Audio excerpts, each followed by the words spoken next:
Hello, and welcome to another episode of No Sleep TV3. I am your co-host, Jason Vance. And as always, we are the show that's dedicated to bringing you the greatest movies you probably never heard of. I am your other co-host, Regent St. Clair. Or if you're already huge movie fans like we are, then we may be reminding you some old cinematic gems that you may not have visited in a while. I'm your other co-host, Max St. Clair. Now, while Max here is 13 years old and has seen a lot of the movies that we talk about on this show, some of the movies we show clips from and talk about are definitely not suitable for children under the age of 17. That's why we have the phones of silence, that if the adults need to tell you something that I shouldn't hear, I can put these on and everything will be hunky-dory, whatever that means. So for you kids under 17, any films that we feature on this show that are rated R, NC-17, or, God forbid, unrated, you really need to check with your folks before watching them. And believe me, on today's episode, we're gonna go there. So let's get to it. The theme of today's episode is Aliens Ate My Buick, or movies about non-earthlings. And my first pick of the day is the John Carpenter film Starman. Released in 1994, directed by John Carpenter and starring Jeff Bridges and Karen Allen. This is a kind of a sweet romantic alien movie about an alien life force that comes to our planet per an invitation that we sent out through one of our satellites saying, come on, hang out with us. Of course, when he gets to Earth, he finds out that we're not quite so friendly. I was kind of torn about what kind of clip I was going to show from this film because it is a romantic drama, but it is also a science fiction movie. So I decided to go with a little bit of the softer side of his super alien power that he's got, where he's going to bring an Earth creature back to life that has died. So take a look at this clip from Starman, where he's showing us some of the cool things that he can do.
I love that clip. That is so cool, and it shows you really how powerful he is. And of course, we all love John Carpenter, the director, as you'll see. Right. And this is probably his most mainstream, heartfelt, genuine, down-to-earth, as crazy as that may sound, since it's about an alien.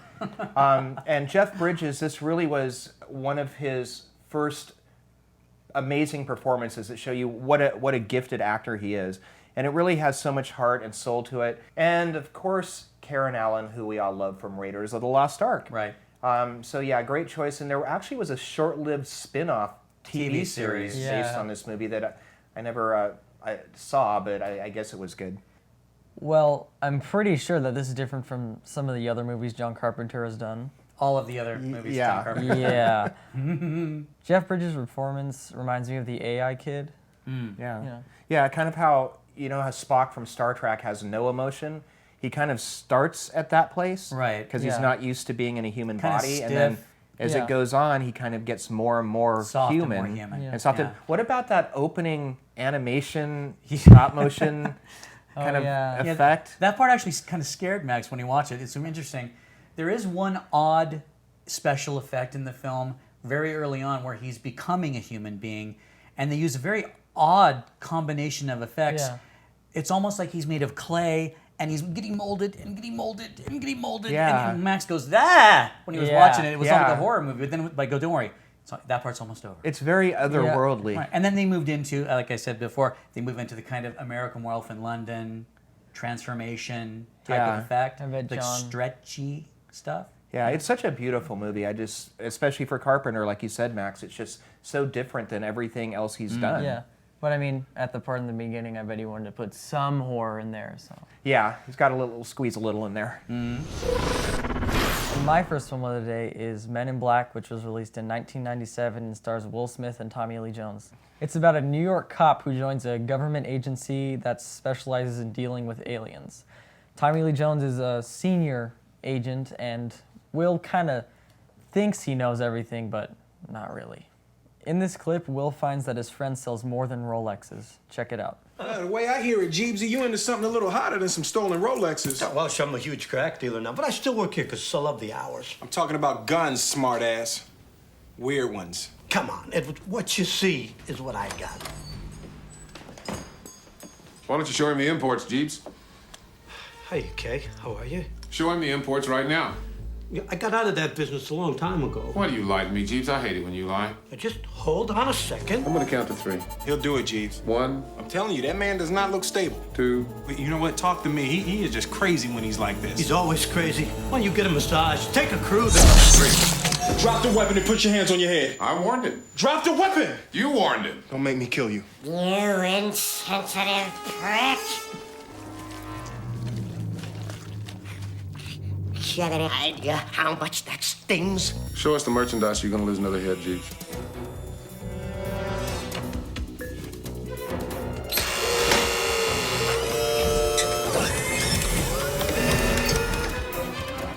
You gotta love that. Tony Shalhoub from Galaxy Quest, and of course, Monk.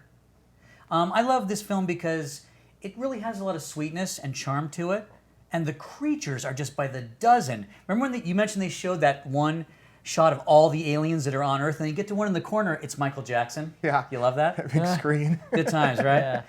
The weapons, what do we see? What's that little one? The name of the little gun? The noisy The cricket. noisy cricket. That's the gun I want. Yeah. Super sweet. Amazing cinematography. Tommy Lee Jones really shines in this. I think this also was a star-making vehicle for Will Smith. Absolutely. Turned him I'm into a trying to movie remember star. what would have been. I think this is the one that pushed him up to being like an A-lister. Tommy Lee Jones is so great in it because he's such a gruff, tough guy. But everything that happens in this movie, every crazy alien activity that happens, no matter what it is, he's like, yeah, been there, done that. Somebody's head explodes, a creature. Tony Shalhoub gets his head shot off, Also, throws another one back. When the world's going to be destroyed within 2 minutes. Yeah, everyone down at the MIB headquarters is like, yeah. yeah. Yeah, Tommy Lee Jones has seen everything, and Yeah. Will Smith, it's all a whole new world, and like- how these aliens can completely disguise themselves, and then all of a sudden parts start coming out, and they start twisting and turning, and it's weird because I know this was based on a comic book, but Malibu Comics. there actually is a real urban legend about Men in Black. Right. I remember reading when I was Yeah. a kid where people would have a UFO experience or a close encounter, and then these Men in Black would show up at their door and interrogate them and kind of shake them down. And it Convince was them that they didn't see anything. kind of a terrifying thing, actually. I remember those stories scaring me. So when I went into this, I wasn't expecting it to be so hilarious Right. and so action-packed. And Sonnenfeld was on a roll. This is around, he did Addams Family around this time. And I liked this movie so much. After I saw it here in Los Angeles, I went back to Colorado to visit my dad, and I made him go to see it also. Right. And it just showed you what a wide appeal it had, Yeah. where young, old, in between, everybody loved Men in Black. I guess that's why now we're coming up on a 4th or 5th sequel. Right, that apparently is not a reboot that's not going to have Will Smith in it. And I just don't know if that's the right way to go with it. I don't think it's necessary. Kind of what's the point? I mean, do you want to see Yeah. a Men in Black without Will Smith? No. No Fresh Prince? No thanks. You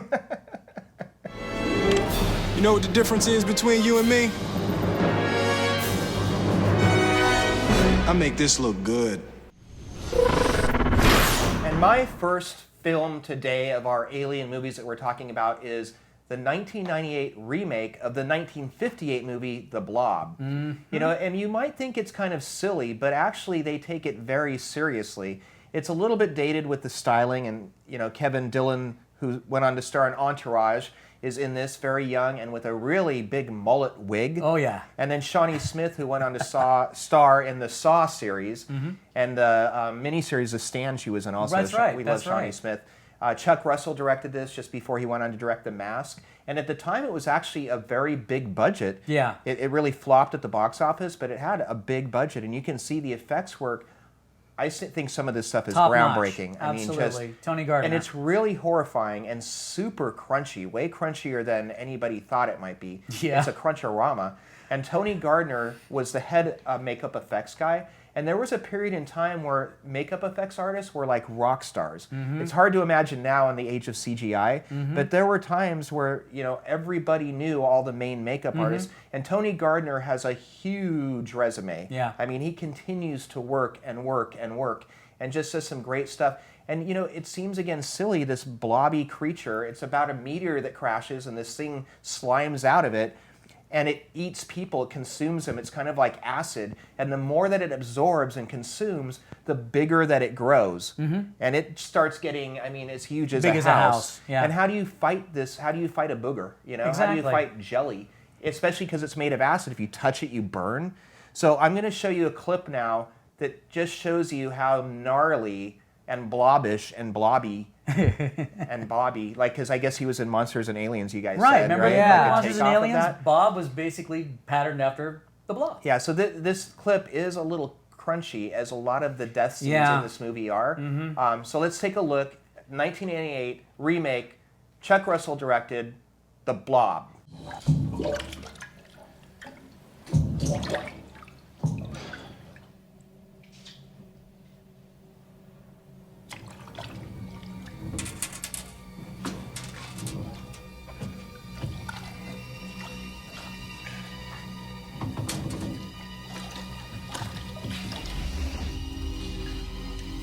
What is this?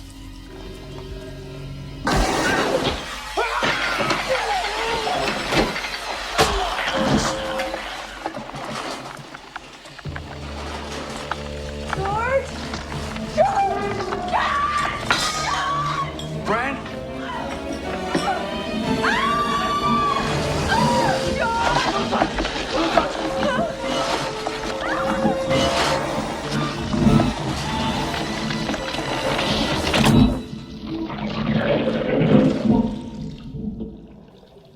My dad got me to watch this saying, it's just Jello when it's not Jello.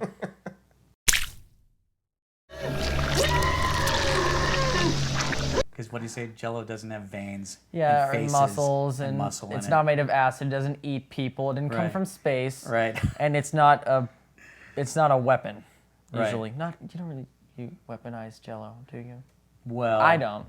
It looks super creepy weird, though, right? Oh yeah. Yeah. So imagine just the bad parts of the thing, and then it's just a monstrosity pile of all of it. You can't really go kick it in Goo. the butt or something. Goo. And you know what? I know some people out there might argue with me that this is not Alien, but that's how I choose to think that the Blob is Alien. So just save Right.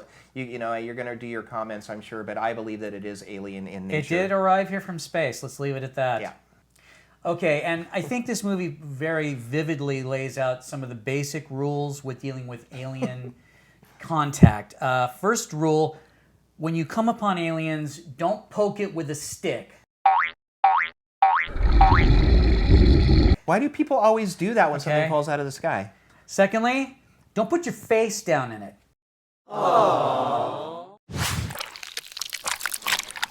That's the one from Ridley Scott's book. Alien, Yeah. don't put your face down in it. I mean, after they poke it with something, the next After thing you they poke do it, is get as close as they you can with their your face. Yeah. And number three, don't bring it home. Don't bring it to your house.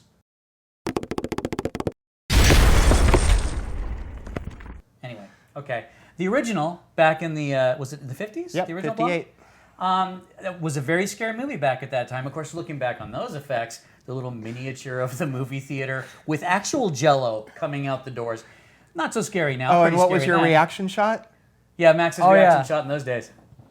Ah! Because it's too the expensive Blob. to show the actual blob. Creature in the same frame with the Blob. Yeah. But, you know, and also this film was a starting point, I think, for Chuck Russell and Frank Darabont's careers before they became pretty big. Of course, Frank Darabont responsible for bringing you things like The Green Mile and Shawshank Redemption and The Walking Dead. But To this is TV. back when, but this is back when they were starting out, back when they were just pups. And my second pick of the day is also my first favorite Alien film of all time, which is John Carpenter's remake of The Thing. This is a remake of a 1950 film, and it was voted by some prestigious group of sci-fi writers as the best science fiction short story ever written. I'm sure this information will get scrolled across the bottom of the screen in post, right? Good. It's a very simple story, great ensemble piece. It stars Kurt Russell and Wilford Brimley, famous for Diabetes. Right. So everybody in it's really cool. This little group of guys that are stuck in Antarctica, but I know for sure one of the other guys in the group is from the movie The Warriors, and maybe a second one too in this thing. Strange connection there. Yeah. Anyways, these dudes are doing their thing at a sort of a governmental kind of base, maybe sort of an army base, except they don't seem very army or governmental to me. In Antarctica. And it's not that they come upon the alien, they come upon another group of people who've come upon the alien, who made that big mistake, one of those three things you don't do, you don't bring it home with you. And then we'll add another one to this one, don't thaw it out. Right, if it's frozen, If it's frozen, don't thaw it out. leave it frozen, okay? Don't bring it home and put it by the fireplace. And then start poking it. Yeah, Right. it's a bad deal. In any case, eventually our guys, led by Kurt Russell, get around to trying to figure out what happened to the other group of scientists, the Swedes. That's a big running joke in the movie, is the Swedes are not really Swedish. And they do find the ship that the Swedes had found, and they see that the hatch is open. Should have been a big red siren go off, ding, ding, The ding. alien ship, it's under ice. They've uniced part of it. Yeah. And then there's this perfect cube, like 10-foot cube in the ice where they've sawed it out, brought it back to their base, and when our guys go to their base to see what happened, they're like, wow, this didn't look like it went very well. But the great thing about this alien is that it can take on the characteristics, very much like Invasion of the Body Snatchers, of any living organism it comes in contact with. And interestingly, not just physically, but it will have all their memories too. So they know how to talk, how to act, they know who everybody is. It's pretty creepy. And this has some of the crunchiest effects that you will ever see in a horror film. And like we said, if Max could get through this movie, and he did, he can get through anything. And you know what? I tend to try to pull back the reins a little bit on the show. But on this clip we're going to show you right here, yeah, we're going to go there. So kids, this is the part where you need to go get some milk and cookies. And the people who are over 18, dig in for this one, because we're going to have some fun. We're going to show you what happens when somebody tries to help one of their comrades who he thinks is having a heart attack. But that ain't no heart attack. Check out this clip from The Thing. Clear!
That was one of my favorite scenes from this movie that has many, many amazing scenes. Yeah. But I mean, the effects are all practical. And, you know, on the DVD and Blu-ray, there's an amazing feature-length documentary about the making of this. And you see Rob Bottin, the lead makeup guy, and he's, I think, 19 years old. Yeah. And he's just working magic. I mean, the guy it was really mind-blowing. He also did the effects for The Howling, Right. which is probably my favorite werewolf movie. Super And the sweet. thing that's most scary about The Thing is you don't know it could be your best friend. It could be Right. the guy right next to you. There's really no way of telling. Because it has their memory too. Yeah. Not yeah, just, and it creates an exact replica, and it's such a claustrophobic, isolating atmosphere where Mm-hmm. these guys are at. There's really, it's not like they can just catch the bus somewhere. right. You know, They can't even contact you on, Yeah. on the radio. right. Because there is nobody how nearby. How funny are the computers in Oh, this the movie? best. It shows you how dated it is. I mean, they look like The old This tube movie- screens Yes. with one font, with one color. and they're watching VHS tapes of game This- shows Back home. because that's all they have to watch, even though they know how it ends. This But, piece of paper has more computing power than the computers on In that movie. yeah, John Carpenter is. This just proves why he's one of the all-time best directors. I love it, love it, love it, love it. And listen to his commentary track too with Yeah, Kurt Russell. on I this swear one- they're on like this doing one- a little. Watch the commentary track. It's You can totally hear- worth Yeah. it. Yeah, totally. Yeah, but again, practical effects rule. Max, tell me, what was your first impression when you saw that scene for the first time in the movie? Well, obviously, wow, they actually put that in a movie that people have seen, and they're not crazy. What about the fire and Oh, the behind yeah. the scenes? You mean at the When they beginning shot when that they're- scene? No, when they're show Remember when how they they're shot making that it scene? and what happened on the set. Remember somebody was smoking? Oh yeah, so you mean in the scene where so when they're pulling off his head, Right. and there's the bunch of green goop and stuff. Yeah. Veins and Turns out it messes. was made out of some weird Flammable. plaster or It's really, flammable. really, really flammable object. And somebody was smoking on Yeah, set. and so I wonder who. Probably more than one. Yeah. Well, John Carpenter liked to smoke. Yeah. So what happened was they set the thing on fire. It By accident. Yeah.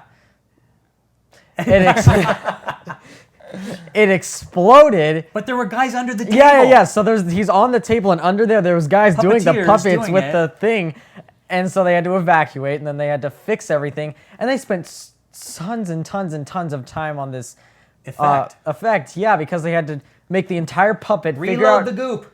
Figure out how the goop itself took forever to make, Yeah. and to get the entire puppet to be able to come out through his belly Yeah. was just Yeah, crazy. that documentary is fascinating. It is funny about Carpenter smoking because there's a scene in Halloween where you can actually see cigarette smoke going in front of the camera. Yeah. You know, as he's like out on the street talking, you can actually see his cigarette smoke. But in the extras when they're talking to Botine, he's like, they're going, oh crap, the guys under the table. The room is burning. And they're going, get out of here, everybody. What, the guys are in the table. And they're, Yeah. Hi, we're here. Yeah. Yeah, So. Botina's a rock star. Good times. Watch those extras. And Oh, yeah. It's good stuff. And hey, as far as the thing goes, as far as monster movies go about aliens, it's in that absolute top tier. And nice Yeah. acting on everybody's part, great writing. And they shot this thing on location in Canada in a place that really looked like Antarctica. Believe me, if you watch the extras, you'll see it. And they were freezing their canarnies off the whole time. So that nowadays you would have CGI people putting CGI breath. They were freezing their But canardies. they were freezing. Great soundtrack that Carpenter did Oh yeah, too. he did the soundtrack for this, like he did for Starman. This is almost getting to be like a Carpenter tribute episode. Totally. Yeah. We love him. But, you know- John Carpenter. Yeah, he's the best. I think that the ending was really cool because it almost leaves as if like you can decide what it is. Talk Exactly. about a bleak. Yeah, it's There's not a lot of comic relief in the thing. Yeah, No, there's no humor in this one. there's like because you think like at the end it'll turn out well, maybe I guess. yeah. What's sure. it's the greatest piece of dialogue in the movie. What do you do now? I don't know. We'll think sit around here for a little while, see what happens. Fade to black. Excellent. Thank you, John Carpenter. Thank you. Nobody has the guts to do that kind of stuff, but thank you, John Carpenter. Yes, thank you. My second pick of the day is Paul, which was released in 2011 and it was directed by Greg Mottola, Not not Edgar Wright, Edgar Wright. who did not Sorry- direct sorry. Scott Pilgrim vs. the World or Shaun of the Dead or Hot Fuzz. Right. It stars Simon Pegg, Nick Frost, Kristen Wiig, Bill Hader, pretty much everybody. And the voice talents of Seth Rogen. right. And what do you know?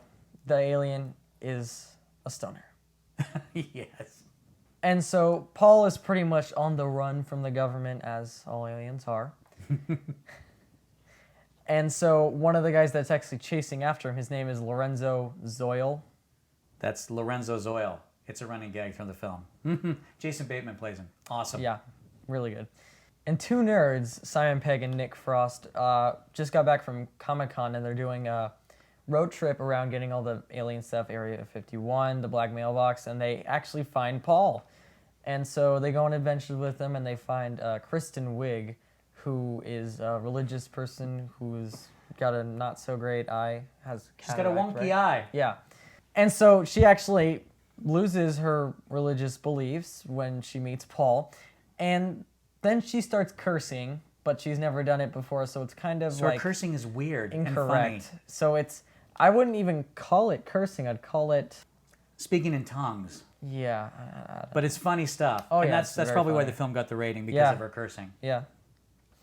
Well, this was your very first Oh, right. R-rated movie Yeah. that you ever went to in the theater, and we got to be We there. went to go Yeah. see it all together, the three of us. And that was really special. Yeah. It was. And remember we bought the tickets? The lady at the ticket counter, Max was like, what were you like? I was 9. 9. And the lady goes, you know this movie's rated R? And we went, yes, we do. And Max is like, I don't know that. So it was good. So I've seen this movie many times, both in the theater and at home, and I decided I should pick the clip where the FBI found out that aliens do in fact have spaceman balls. Check it out. Happy trails. Eh?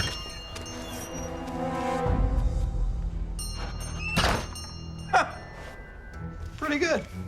Pretty good. How much is that? With the sword, $299.99 plus tax. Oh, yeah, I'll wear it now. Come on, man, let's go. Be right out. Here's a cufflink thing.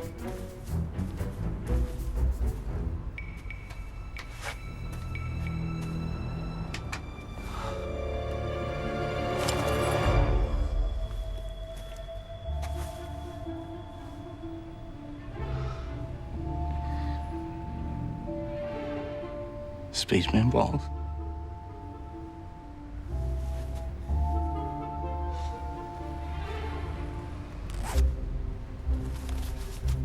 Get your hands off my junk. Yes, as you saw from that clip, we have a little bit of editing done because that was why the movie was rated R. It really is just rated R mostly for language, but wow, what a great cast. Everybody just kills in this movie. Jason Bateman, a lot of fun. Sigourney Weaver, although she's mostly voiceover stuff until the end when you see her. But this is a very sweet movie, and I gotta say, of the aliens that we're featuring today, I would like to hang out with Paul. Yeah, totally. yeah. Okay? Same thing with Jeff Bridges' Starman from Starman. Yeah. It's funny, watching it this time, reviewing it again for the show, it suddenly occurred to me, with Paul wearing just the board shorts all the time, he's kind of like a little stoner guy from Venice. Yeah. Oh, yeah. You know? And he's fun, like the kind of when they're doing the road trip, and it's like they get to the state line between the time change, the different time zones. Yeah. And he goes, come on, guys, have some fun with me. And they're jumping over the line back and forth. Tuesday, Wednesday, Tuesday, Wednesday. It's like, this is the closest thing to time travel we'll ever have, right? Yeah. It's good times. Yeah. And in the extras, I really have a much deeper appreciation after watching the extras for how hard it was to make it look so good. You really feel like Paul is there in every single scene. The lighting is just spectacular. Good as Gollum. Yes. Yeah, it's spectacular. And the bottom line is that we've come a long way from Jar Jar Binks. Can I get an amen on that? Amen. Hallelujah. Hallelujah. Hallelujah. And you know what? Nick Frost and Simon Pegg, again, we need to start a petition to put them in every movie that gets made. Okay? I loved them in Hot Fuzz, Shaun of the Dead. World's End. At World's End, thank you. World's End, also fantastic. That's a good movie. Fantastic. Great. And this one, I love Coronado watching those trilogy. guys. I dare you to name one movie that they were in that wasn't good. Simon and Nick always have great bonus features, whatever movies they Right. put out, basically. And the thing I love with Paul is it's sort of like a Forrest Gump thing, where it turns out Paul was either the influence Right. or around for almost every alien thing that In has our come out of culture. Hollywood. Yeah. You know, there's a thing where he's talking with Steven Spielberg. Spielberg. Yeah. And he was... And where is he talking to him from? Comic-Con. No, he's Right? talking to him No. from that giant Oh room. yeah, he was talking to Steven Spielberg from some like radio type thing, but he was in the gigantic room from Indiana Jones where they put the skull. where they put with all those tons and tons of Yeah, boxes. Right. All those boxes. That's where he So was it's like he talking kind of from. influenced E.T. and Close Oh yeah, Encounters. he's giving and, Spielberg tips on how to write E.T. yeah, Paul's a good guy. I like him a lot. Yeah. I would like to hang out with Paul. Yeah, he's a good guy. I think we'll talk about now my next pick and final pick for the day, my second and number one, is called Killer Clowns from Outer Space. It was also released in 1998, just like my first pick today, so I guess that was a good year. Good year for aliens. Good year for aliens. It was produced and directed by the Chiodo brothers. I believe that's the correct pronunciation. That's how I've Chiodo. always heard it, Chiodo brothers, whose background is really in animation and special effects.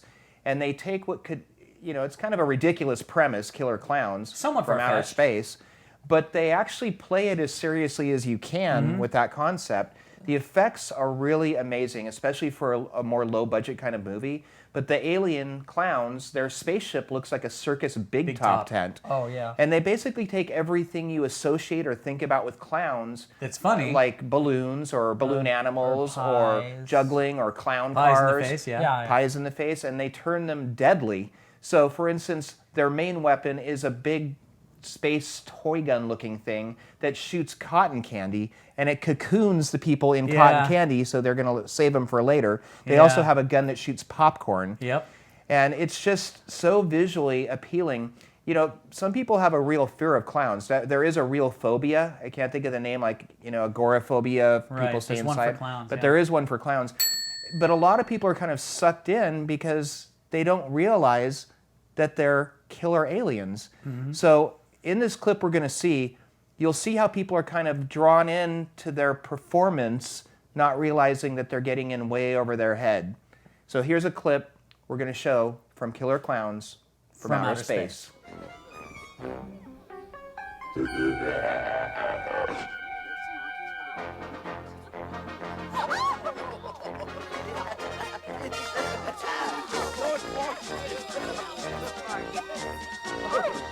Look, you can just drop me off over here. I'll take the bus home. No way. Remember, you're the one who's seen these things.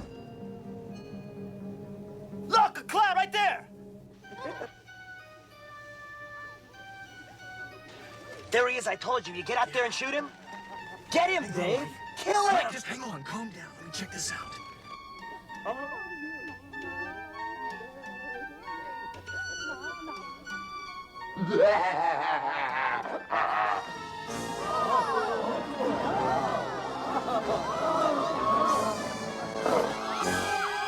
Holy shit! Believe it.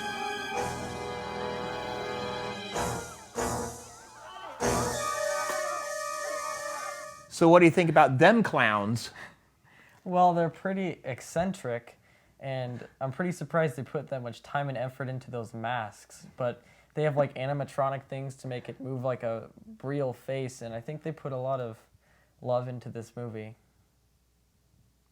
Yeah, I don't know why anyone would make that kind of movie, but good job. Okay. Yeah, I think that the clown masks are really amazing, like Max was saying, with the full articulation. And there were, I thought initially in the film as a cheat, I think there were like only 3 or 4 of them, but there are scenes where there's like 7 or 8 or 9 of them. So there was plenty of them, and they did all those costumes, plus lots of... My favorites, I think, are the little guys in the laundry basket. Oh gosh, those things are These creepy. are full puppets. Yeah. There's 2 of them that come out, and they are so demonic. And one in the vicious. toilet. They're vicious. One in the toilet. Yeah. Yeah, that's a nice thing to worry about at night. Sure, good times.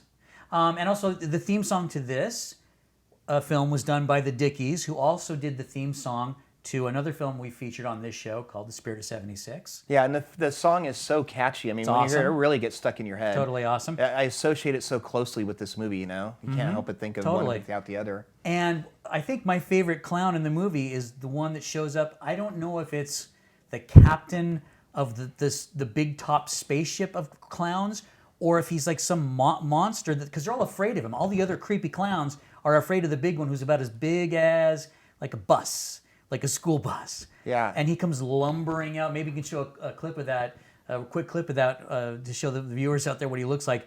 But it goes in kind of that slow King Kong motion. It kind of reminds me of the end of Dead Alive with the mom in the Exactly. house when she gets so big, and that kind of camera trick, Exactly. that angle. But were they keeping him prisoner, or Yeah, did he break maybe, out, or maybe. why are they scared? Is he like their big? He's like Godzilla. I can't tell if clown. he's their leader or their captive or what the heck, or maybe the other ones are his minions. Yeah. But he's the scariest clown. Oh, yeah. So anyway, Killer Clowns, excellent, bizarre, and hey, our hats off to the Chiodo brothers for putting the time into this because, as Max said, this is so weird and out there. We're grateful that they put the time and the money into making this thing. So good job, Chiodo brothers. And a few more alien-based movies that we didn't have time to show you clips from today that I'd like to tell you about are Day of the Triffids. That's an old, I believe, 1960s movie about some alien vegetables that come to Earth and kill people when everybody goes blind one night. Also, Fantastic Planet, which is also the original title of it is called Planet Sauvage, the French title. It played on double bills with 2001: A Space Odyssey. Very unusual animation, almost pastel. Vicious, but pastel. Interesting combination. And also, Mom and Dad Save the World. Oh, why do you care about him? Does he have a planet named after him? Is his name Dick Earth? On the lighter side of the alien fare, which also has some special makeup effects and creature stuff by Tony Gardner. Who we talked about earlier. Watch them. They're lovely. A couple more of my alien-based faves that we couldn't show you clips from today are Neil Blomkamp's District 9 and Yes. Battle for Terra, the more kid-friendly alien movie. Yes. District 9? Yeah. If you have not seen District 9, no excuses. Watch it now. It's awesome. And make sure to see the first one, District. This is the 9th installment, I think. That is a lie. Okay. He is a liar. And a couple other recommendations I have that we didn't have more time to talk about or show clips from are another John Carpenter movie. This is the third one we talked about this episode. Coincidence? Called They Live, starring the late Roddy Piper, R.I.P. Yeah. And it's a guy who finds a pair of glasses, and it allows him to see all the aliens Among that are us. living among us and all these subliminal messages and stuff. Yep. And then my second pick is a low-budget, gory horror alien invasion movie called Return of the Aliens' Deadly Spawn. And it's these kind of toothy monsters. They don't always really have eyes or anything. Or faces or anything. They come in different sizes, but Just it's teeth. super crunchy, crunchalicious.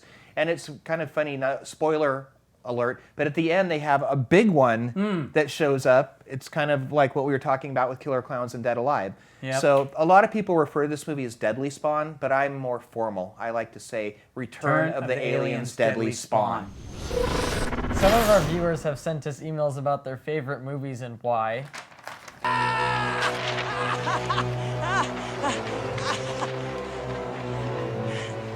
So now we are going to read some of our viewer emails with some of their favorite movie picks. The first one is Terry from Concord, California, and she says, well, I have a few. It's so hard to make it just one. As far as goody, campy old movies go, The Last Starfighter. For the hopelessly wistful dreaminess of life outside our little planet, and that the most unsuspecting person could possibly be the great save the planet great person.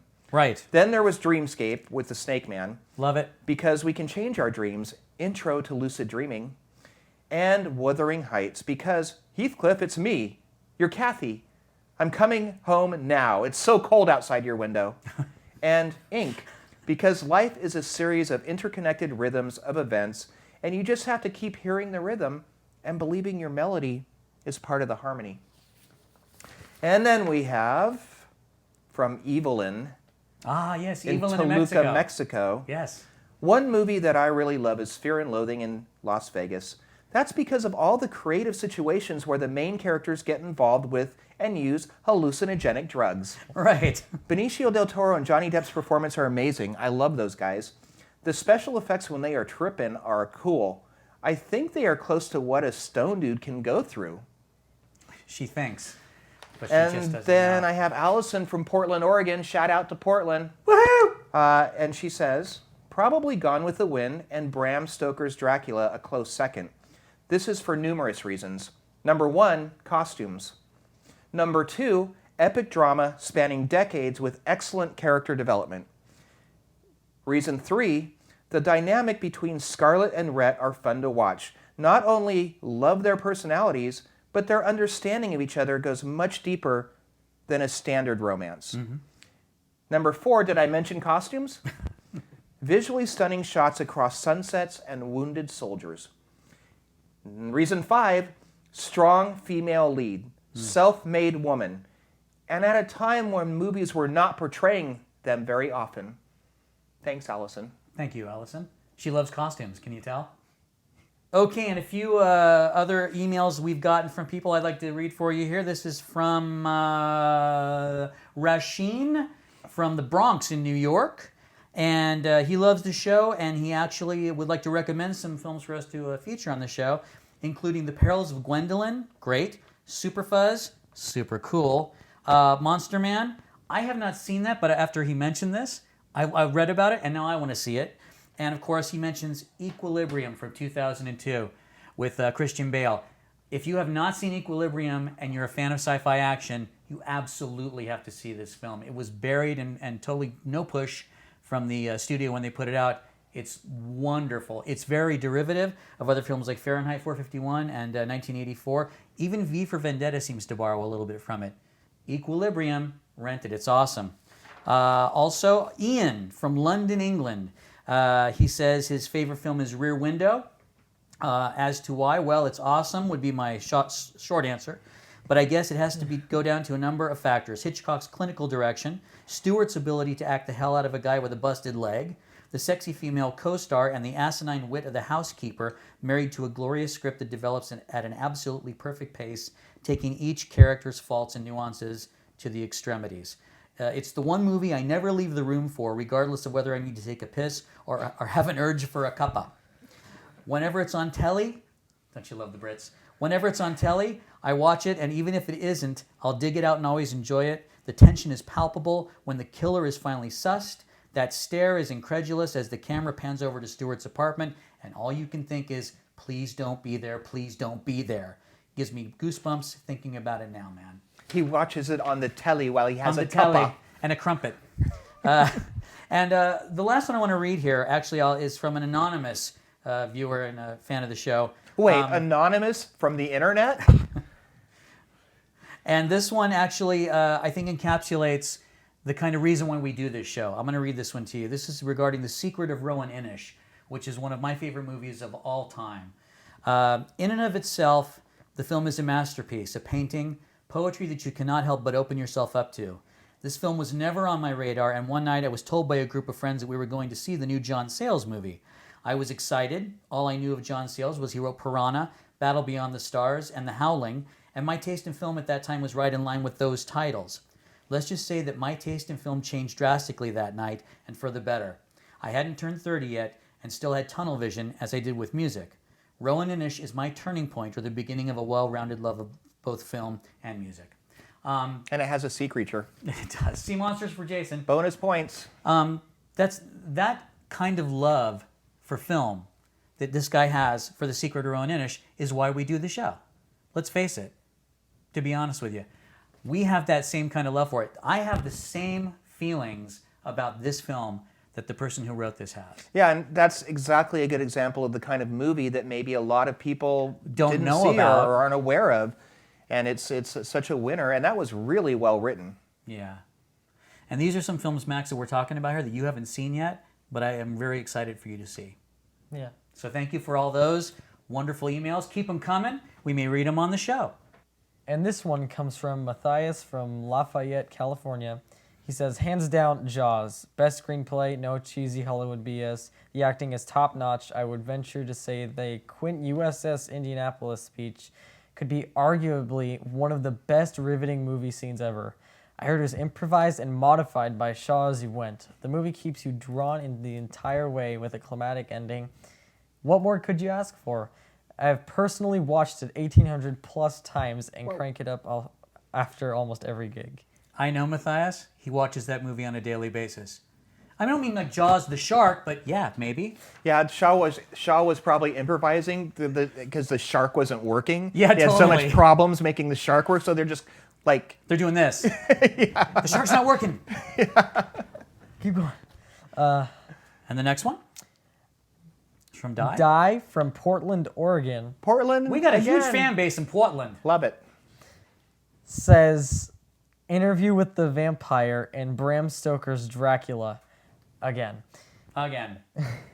Would have to take the #1 fave spot with a tie. I've read all of Anne Rice's books and was thrilled when they made The Interview into a movie. Bram Stoker's Dracula was portrayed as a love story, which in my opinion, it is. It is. I love the cast in both films, the wardrobe, soundtrack, score, and Wardrobe I've again. always been a huge vampire fan. That's the second Bram Stoker's Dracula. And the second reference to wardrobe. It's funny because I saw they actually made a board game of Did Bram they? Stoker's Dracula. I saw one on eBay once. Yeah, somebody saw one of those on It eBay. years ago or something. It was, yeah, it's probably pretty rare. But I remember, isn't like Bram Stoker's Dracula and Blade Runner The two yeah. most popular films of people that watch our show. Yeah. There you go. Well, they're not bad. No, they're good, but they're both good films. Yeah. Steve from LA says Mr. Brooks because it's the best horror film ever and there's no way it should be. Exactly. Thank you, Steve.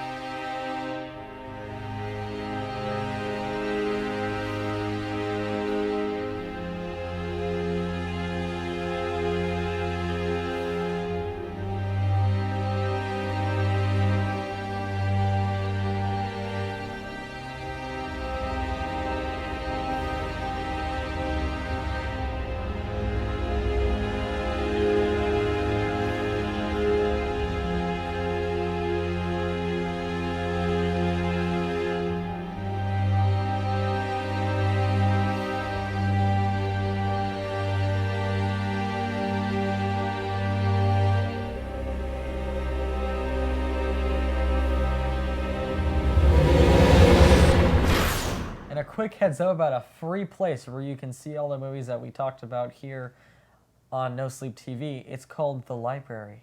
Yeah. It works. I actually just went and visited the most amazing library in Hillsboro, Oregon. I was super impressed, and it's actually inspired me to go to my local library now.